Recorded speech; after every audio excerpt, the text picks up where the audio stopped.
असदुद्दीन अवैसी ने बीएनएस की धारा 223 का हवाला देते हुए बताया कि नोटिस से पहले शिकायतकर्ता और गवाहों के बयान दर्ज करना अनिवार्य है, लेकिन उनके मामले में ऐसा नहीं हुआ। महाराष्ट्र के अहमदनगर में एक जनसभा को संबोधित करते हुए एआईएमआईएम प्रमुख असदुद्दीन अवैसी ने भारतीय नागरिक सुरक्षा संहिता यानी बीएनएसएस के तहत जारी नोटिस को लेकर केंद्र सरकार पर निशाना साधा और उन्होंने सवाल उठाया कि जब दूसरे विपक्षी दलों के नेताओं को बीएनएसएस नोटिस नहीं मिला तो मुझे क्यों दिया गया। ये बयान न केवल राजनीतिक हलकों में चर्चा का विषय बन गया है, बल्कि नई आपराधिक न्याय व्यवस्था पर सवालों को और गहरा कर रहा है। और उसके बाद असदुद्दीन अवैसी ने कहा कि मेरे साथ ये भेदभाव क्यों।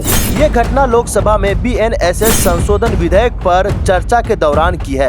अवैसी ने अपने 20 मिनट के भाषण में कहा, ये कानून जो सीआरपीसी की जगह ले चुका है न्याय का दावा करता है, लेकिन वास्तव में ये विपक्ष को कुचलने का हथियार बन गया है। उन्होंने बीएनएसएस की धारा 223 का हवाला देते हुए बताया कि नोटिस से पहले शिकायतकर्ता और गवाहों के बयान दर्ज करना अनिवार्य है, लेकिन उनके मामले में ऐसा नहीं हुआ। और इसके बाद अवैसी ने गुस्से में कहा कि इलाहाबाद हाई कोर्ट ने इस धारा पर साफ फैसला दिया कि बिना बयान नोटिस अवैध है, लेकिन फिर भी मेरे साथ ये भेदभाव क्यों। और इसके बाद अवैसी ने कहा, मेरे खिलाफ नोटिस राजनीतिक प्रतिशोध। उन्होंने कहा, मुझे 8 अक्टूबर को नोटिस मिला जब दिल्ली में धारा 163 लागू थी। विरोध प्रदर्शनों के नाम पर शहर को किले में बदल दिया गया, लेकिन कांग्रेस या अन्य विपक्षी दलों को कोई नोटिस नहीं दिया गया। और उन्होंने कहा, क्या इसलिए कि मैं सरकार की नीतियों पर सबसे मुखर हूँ।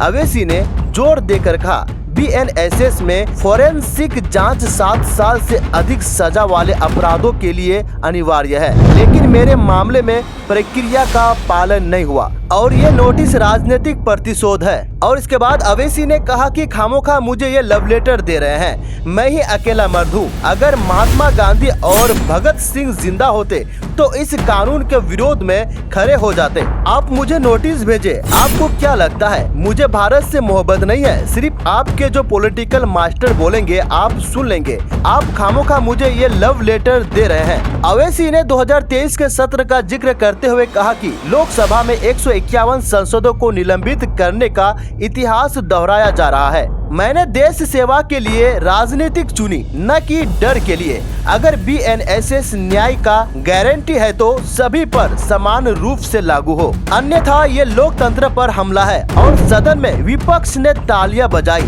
जबकि सत्ताधारी पक्ष ने आपत्ति जताई। और गृह मंत्री ने जवाब में कहा कि नोटिस कानूनी प्रक्रिया का हिस्सा है, लेकिन अवैसी ने इसे निंदा न्याय करार दिया। और ये घटना बीएनएसएस की प्रभावशीलता पर सवाल उठा रही है। और इसके बाद अवैसी ने चेतावनी दी कि पुलिस हिरासत को 15 दिनों तक बढ़ाने का प्रावधान बेल को और कठिन बना देगा।